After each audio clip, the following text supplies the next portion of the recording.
Okay, good evening, everyone. Welcome to this little presentation. Thanks for tuning in. My name is Piotr Kozlowski. I am a career diplomat working for the Polish Ministry of Foreign Affairs. Currently, I am serving here in Tel Aviv as the head of the political and economic section of the Polish embassy here.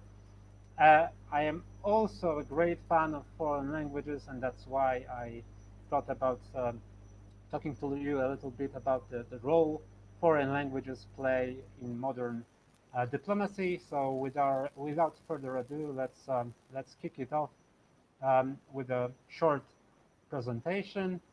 Let me start with conjuring of an image many of you probably have in mind when you think of diplomacy, ambassadors, and the like. So common associations are reception at the palace, everybody dressed up. For some reasons, somebody speaking French, exquisite food is served, and so on and so forth.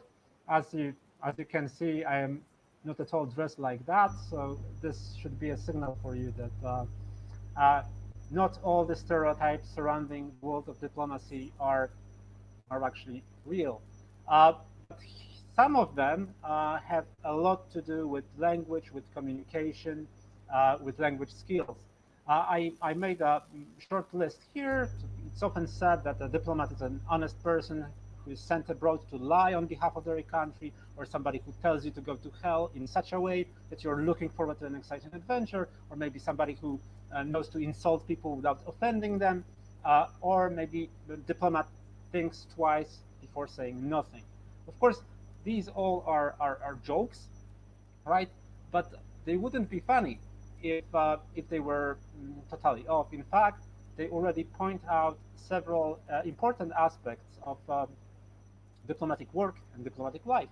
First and foremost, you're really supposed to represent your country. You're serving your country, and that's a very important point which we'll throw in. Second, you're representing your country in order to promote cooperation with other countries, right? You are supposed to find creative ways of doing things together. Diplomacy is sometimes about competition, but it's always about cooperation.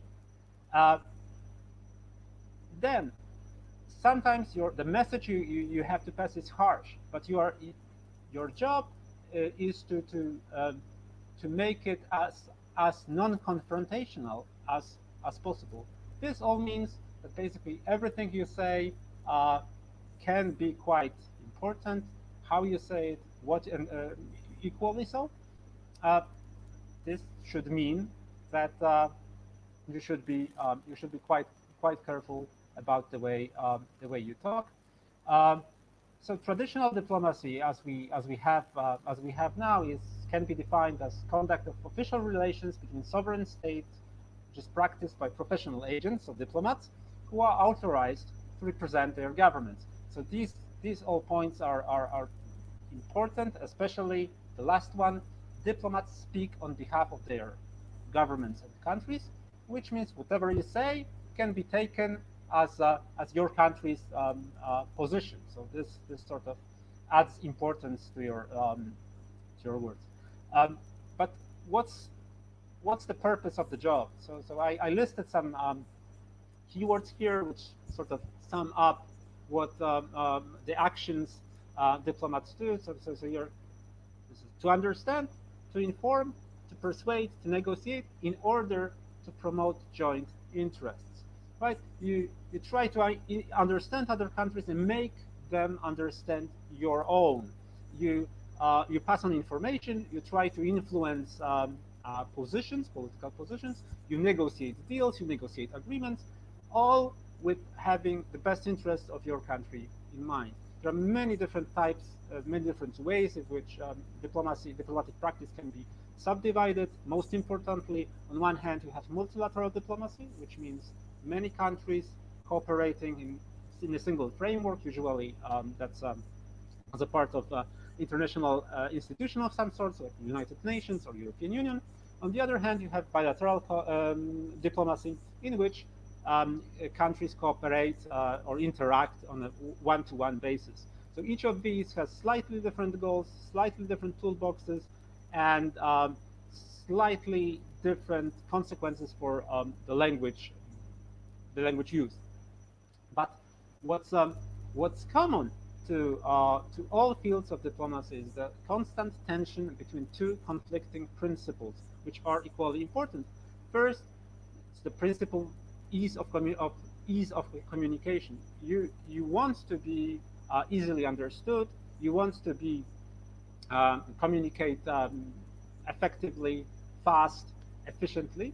But on the other hand, you need to safeguard the status, prestige, sovereignty of your country, which which is expressed also in language and by the choice of language. Let me recall that formally all countries, no matter their military might, political standing, economic power, all countries are equal, which means that their languages should be equal. If that is so, why would anyone agree to conduct negotiations, to conduct business in somebody else's language, not in their own, right? So this is a very important central problem, which has many solutions, none of them perfect. It's solved differently in different international bodies, in different international frameworks. For instance, United Nations makes a system, so 6 languages have been chosen to be official languages of the United Nations. They are English, French, Spanish, Russian, Chinese, and Arabic. Different international institutions have different sets of languages. The African Union has 5, NATO has 2, English and French, and this tandem, English-French tandem, is actually quite common in many other international bodies. European Union's approach on the surface seems significantly different, because European Union adopts all official languages of its member states, which means that it has 24 official languages, but in practice only 3 of them, and really only 2 of them, in reality only English and French, are used as working so-called procedural languages of the European Commission. So this means that European Union, in a nutshell, interacts with its public in 24 languages, but works, prepares legislation, interacts with the world only in 2 of them. Different countries have different attitudes towards the language use. Some, like Iran, in which I've heard, insist on using their own language in diplomatic correspondence. Some, like Israel, which I serve currently, have no such qualms. They are quite pragmatic, and so have no problems with use of language. But again, different answers to the same problem. Now, let's turn a bit more practical. Let's say that we have a business to settle, an agreement to make, an agreement to conclude. We can approach it in many ways. For instance, we can say that each party will work, will prepare their own version of the agreement, and they will be all equivalent and with the same meaning. So in theory, that this works. In practice, even if you agree to translate back and forth, and you're quite diligent about it, there are always, or almost always, small but significant changes which influence the way that the treaty is interpreted by its parties. There are many examples of that. Most famously, Resolution 242 of United Nations Security Council. This is resolution from 1967, after the Six-Day War. So Israel defeated a coalition of Arab states and has taken control of some territories, and then Security Council assembled to establish some rules for basically solving the conflict, for establishing rules for a just and stable peace and lasting peace in the Middle East. And as you can see, the rules set forward included this this item: withdrawal of Israel armed forces from territories occupied in the recent conflict. Now, if you compare the English version with the French version, you will notice that the definite article seems to be missing from the English one. It's from territories and not from the territories, right? And this is no accident. In fact, it was the intention of the American diplomats drafting the text to omit the article so that there would be no suggestion that what is intended is the withdrawal from all the territories. So from the territories occupied in the recent conflict would suggest that the Security Council had in mind all the territories, whereas territories without the, maybe it's ambiguous, maybe some, maybe all. Okay, so in fact, more than 50 years later, this is still the differences of language versions of this resolution are still one of the bases of the political position of the party. So this is a real problem. Okay, so as we have seen, if you have different language versions of a treaty, that's problematic. But if you agree on one language, on a single text, good for all, then if it is written in a language which is the native language of some of the parties, maybe they would be seen as having some sort of unfair advantage by virtue of their language skills. Maybe they use some nuances to manipulate the text. This is a real valid concern. So a possible way of safeguarding against it is to make sure, and this is really used by the diplomacy, is to make sure that the language used is as technical as possible, as detailed and as well defined as possible. So you don't use idioms, you don't use everyday language. Everything should be clearly defined, and the end result is usually quite dry, bureaucratic, and hard to read. So it's hard to read for somebody without prior practice. As I say here, half in jest, maybe the solution would be to have a language which is equally alien for all.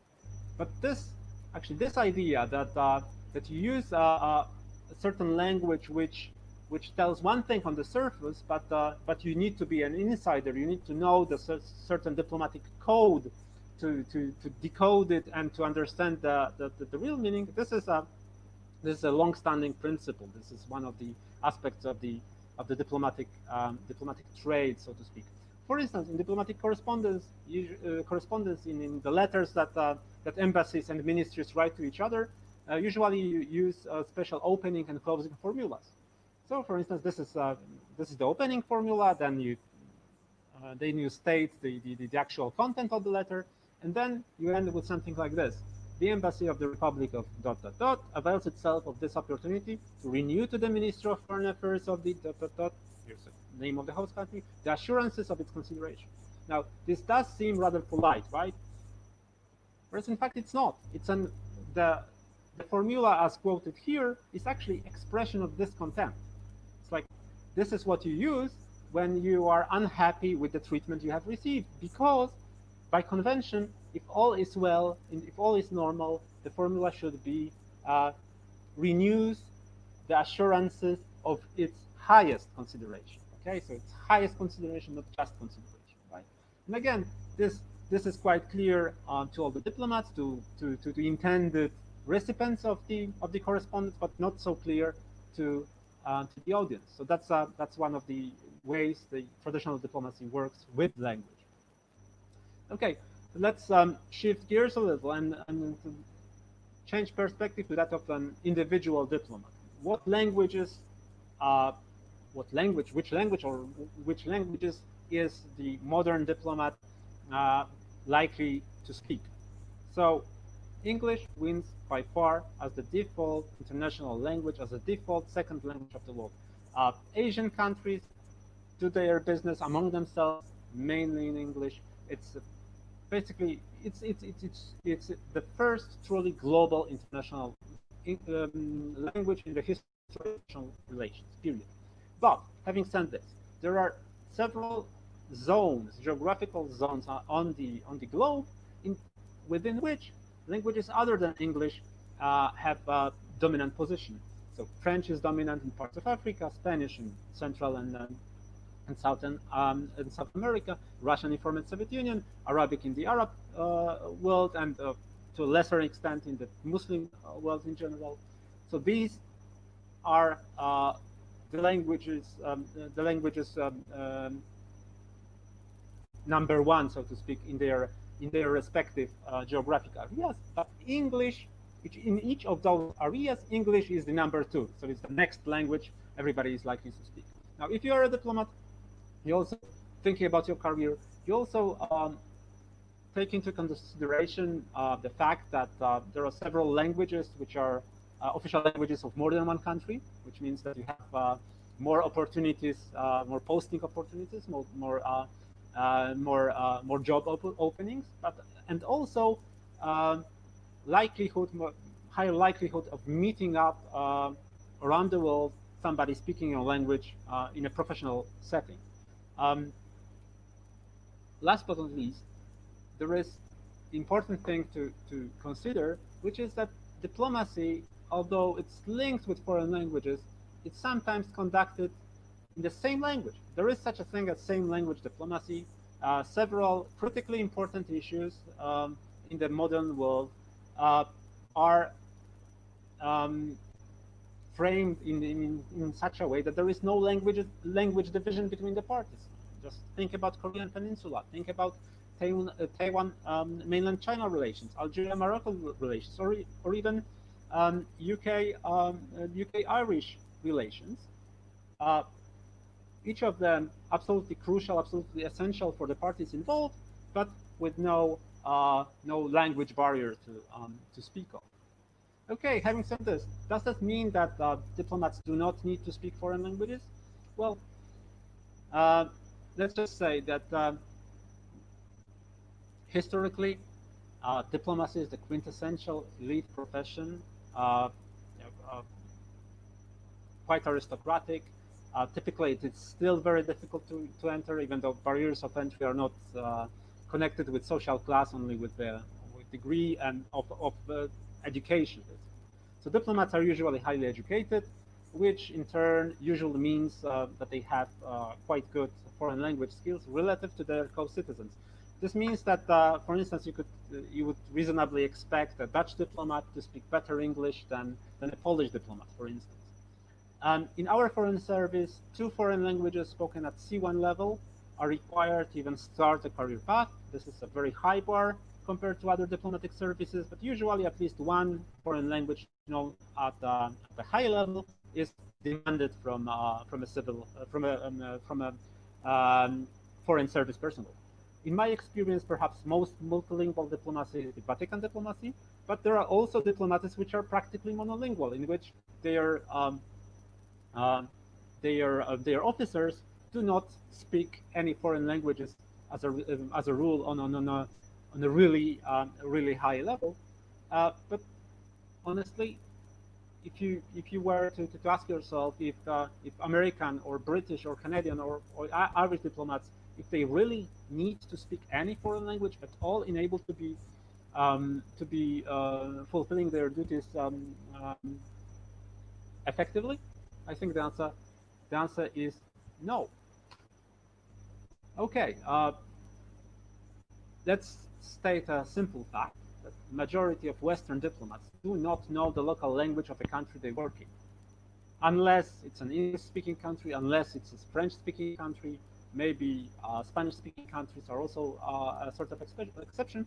But even in places like Russia or China, which are quite important countries for international relations, most diplomats do not know the local language, and they are not expected to.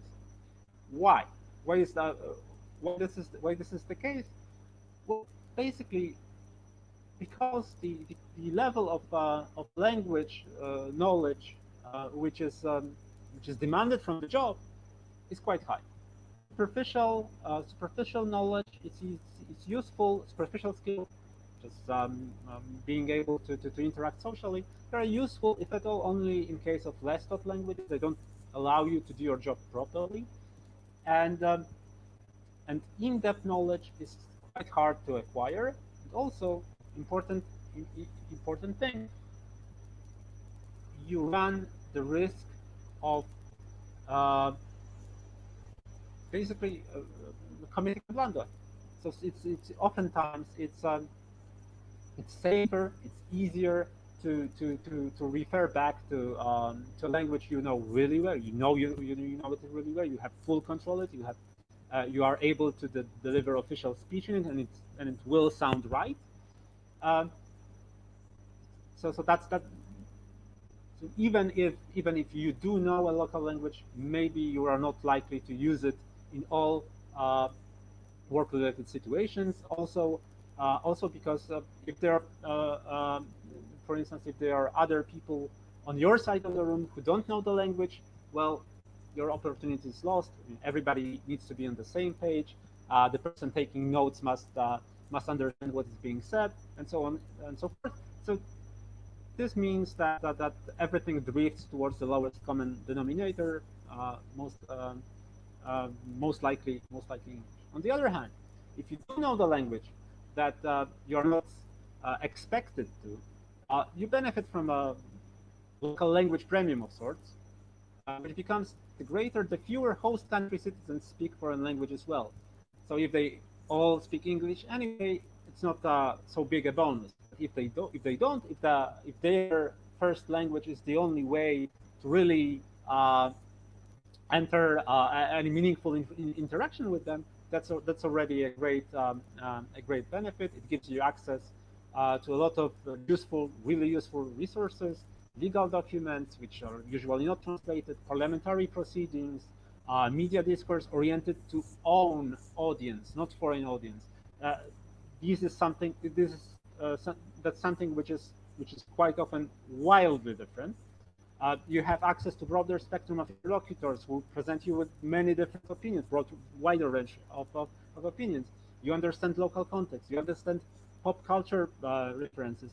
You can engage in spontaneous, authentic, human conversations, even with the officials. This usually is a good way to deepen your understanding. It's a good way to win over trust of the local partners, and both of these things are really essential for the results of your job. After all, your job consists of convincing people to do things together with you, with your country. And it's much better.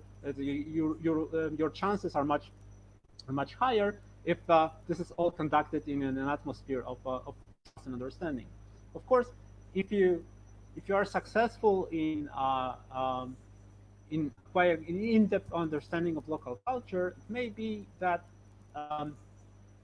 your perspective starts to shift a little, and it's quite important to be able to reset back to be able to look at the things the way they look from your headquarters. Otherwise, your colleague in the center who lacks your local knowledge will not always be able to understand you. Okay. And this is actually very important point. Languages are very useful in a diplomatic job, but they are not the most important part of it. They are not the most important skill. Actually, knowledge of your own country, of its interests, of its decision-making process, whom to call to get things done in your country, this is by far more valuable input than purely linguistical skills. Okay, it's the ability of getting things done on your end, and that wins over trust for you as an effective interlocutor, as somebody with whom it's easy to do business with. Okay, I've said at the very beginning that diplomat's role is speaking on behalf of or for their own country, but your country speaks for you too. If your audience already knows and appreciates what your country represents or stands for, your work is half done. They will want to cooperate with you if they see your country as something modern, cool, fashionable, or a force for good in the world. More cynically, If you are a representative of a superpower in a country which is dependent on it for military aid or something like this, you will be listened to no matter how crudely you speak, no matter how incompetent you are. You will be listened to because of the power that stands behind you. So this larger framework, the importance of your country, the image of your country, sometimes limits your, puts constraints on your ability of doing your job.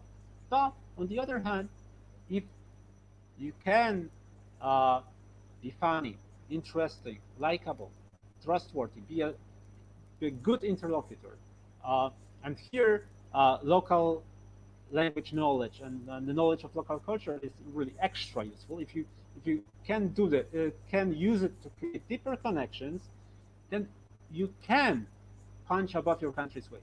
You can convince people to do things they otherwise wouldn't, and in the process, you end up improving the general image of the country, which is quite quite crucial.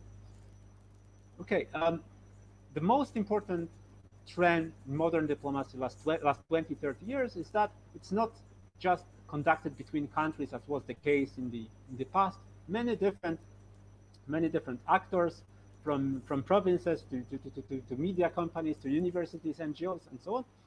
Almost everybody, it seems, have contacts abroad, interact with foreign partners, and influence foreign policy.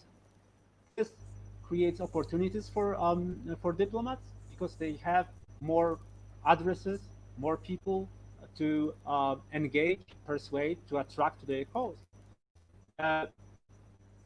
Instead of, or apart from accessing directly decision makers, you can access the media. You can work with public opinion so that the public opinion will influence the decision makers later. This shift to public diplomacy means engaging with interlocutors other than governments and country representatives, is the most important trend in diplomacy of last decades. It's not entirely new because many countries, mostly European, have long engaged in cultural diplomacy and language diplomacy, promoting their language and culture in an attempt to influence the image and long-term political influence of their country. The French are doing it, the British are doing it, the Germans are doing it. Now, last couple of decades, various Asian countries are quite successfully joining in. But what's a genuinely new trend is the turn towards online diplomacy and in particular social media diplomacy. They are seen as very, very attractive tool because they allow for direct, unfiltered, and interactive access to foreign audiences, including in hostile countries, including in countries you don't really have access to. So this gives you a tool to influence their public opinion, and this is something diplomatic services around the world are very keen to use.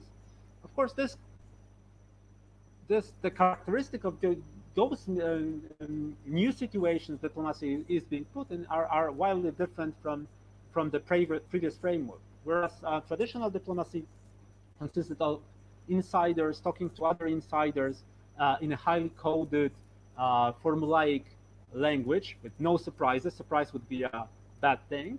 Now you need to be there where people are. You need to be engaging. You need to tell stories in new ways. You need to surprise them in order to attract their attention.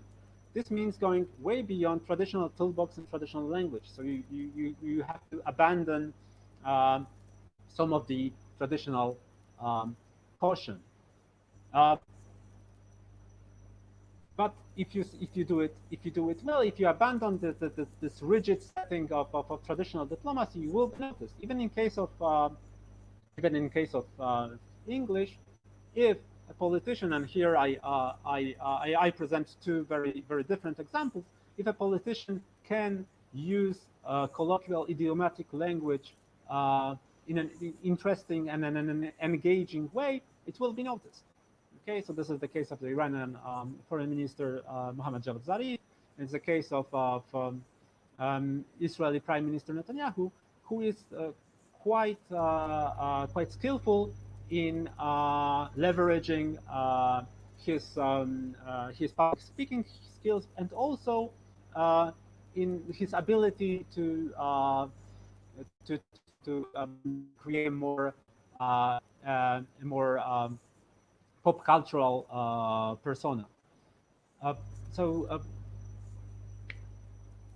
before slowly wrapping up, let me just share some examples from the work of my colleagues in the Polish Foreign Service, which illustrate uh, the type of activities that are seen as most impactful. So here you have Ambassador Adamczyk, Polish ambassador in Spain. Her appearance on the Spanish talk show La Resistencia, and the key word here, she surprised the audience. She surprised the presenters by her fluent Spanish, but also by her sense of humor and ability to be funny and not to lose the aura of respectability associated with representing a country. Here is my own boss, Ambassador Magierowski, Polish ambassador to Israel, appearing on a Israeli TV show, and the tagline is Poland, not what you are thinking. Again, the element of surprise. Surprise your audience by telling them something they didn't know. Uh, this is a key aspect of how modern diplomacy works. And lastly, this is a short video clip shot by my colleagues in Dublin, which was shot in Irish. And it plays very nicely on several on Irish sense of humor and several local stereotypes. Again, doing something unexpected, doing something different different from what diplomats are supposed to do. Okay, wrapping things up. Modern diplomacy is increasingly turning to social media, but it's not reducible to running social media campaigns, right? So this is an important way of getting your message across, but it's not the only way. New modes of communication do not replace old ones, only supplement them. Laws and policies might be announced on Twitter, but they are not made on Twitter, and so to influence them, to get informed, you do need to still cultivate private, personal channels of communication. You still need to be discreet. You still need to use the toolbox of the traditional diplomacy. So it doesn't. So it's not a thing of the past. It's just one of the tools that you have at your own disposal. But no matter what platform, no matter what type of diplomacy you are engaged in, what's really important is to get to your audience, to your interlocutors, be it a single decision maker or a public opinion in a certain country, speaking their own language, understood both literally and figuratively, just to sound authentic, to have a clear and honest message, to in order to communicate your country's interests. This is absolutely crucial, no matter what type of diplomacy it is, and this is why, in my opinion, this is why language skills and culture and broader cultural skills are still and will remain absolutely essential for any modern diplomat. Okay, I think that's all for now. You will have the materials on the Google Drive folder. Also, some links to the clips I included. And now, if you have any questions, I'll be very happy to answer. Okay. Okay. Have you ever experienced misunderstandings during your career? How did you deal with them? Well, yes, Of course, that's a very common occurrence. In many countries, you have different uh, sensitivities, so to speak. And actually, one of the key roles of diplomats is because it often happens that sometimes something is said in one country, and um, it's taken as offensive in another. And basically, you approach the media, you approach the decision makers to explain the context, to to state the reasons, um, and hopefully this this solves the issue. So you react fast, you explain the broader context, and in most cases this is enough to solve any um, misunderstanding. Did they try to use Esperanto as a neutral language? I think as an idea, this has been mentioned, but it never, to the best of my knowledge, it has never gotten any serious um, traction. The present setup is not perfect, but English, frankly, English is working quite okay as the language of the world, and hundreds of millions of people are learning it, so they are investing quite a lot of their time and effort. Um, so I don't think it's going to be dethroned anytime soon. And Esperanto doesn't have any concrete political interests or economic interests behind it. So this makes it more difficult to um, um, for it to acquire a broader international role. Why not use Latin as a neutral language? Well, first,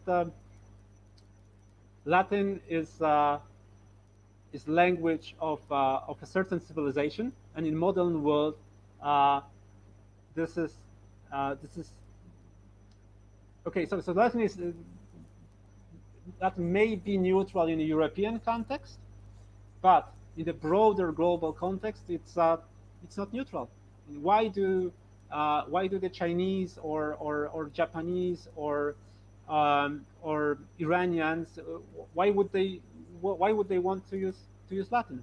It's uh, it's not particularly easy to learn, uh, and it's not and it's much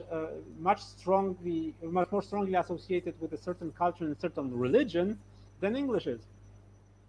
Okay. How interest in a certain language region is seen by a higher ranked. Are you guaranteed to be sent where you want? No, you are not guaranteed. I mean, your language skills, language skills of each diplomat are taken into consideration. Okay, so you are not going to be sent to a place you don't want to go, but so basically what happens is that you pick the places that you are interested in, um, you know, depending on the number of vacancies, and then speaking the local language is of course a very very strong factor, um, speaking in our favor. But there is no guarantee. When do you feel is adequate for a diplomat to speak the host country's language instead of a neutral like English? Uh, when she or he speaks the language well enough, um, to be sure that they inadvertently do not offend anyone or harm their own cause. So this relates to speaking the language in professional settings, conducting official business in the language. But as regards using the language socially, just taking effort to learn bits of it, just to be able to greet people or to engage in small talk. This is almost always appreciated. Which languages do you speak? Which ones do you think would make your job easier?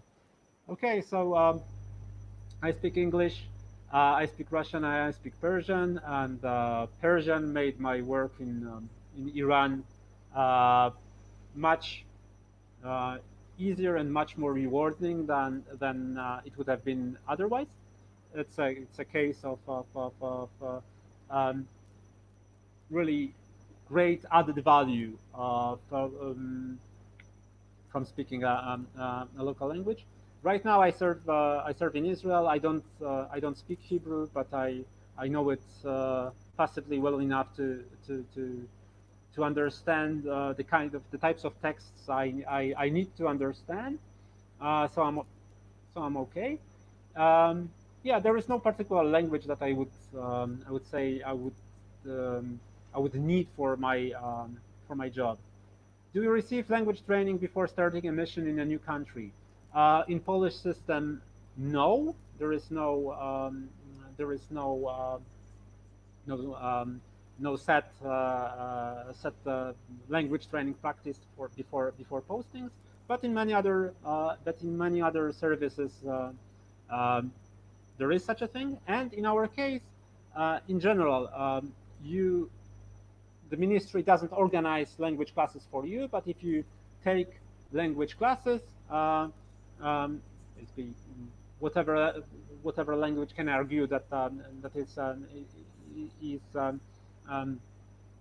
is essential for work reasons, they are reimbursing the costs. Is there a process to define the differences between the English, French, etc. versions of international documents? Uh, as far as I know, there is no set process. Each, actually, each institution, each international institution has their translation services, whose job it is to make sure that the versions are not different. Okay, but in cases where some of the parties, the actors, some of the countries specifically want to create differences, the technical services are not able to intervene. If there is a will to create ambiguity, the ambiguity will remain. Okay, so thank you very much for this. Thanks for watching. You can, if you think of any more questions, you can find questions. You can find me on Twitter, and enjoy the rest of the Polyglot gathering. Thank you. Bye.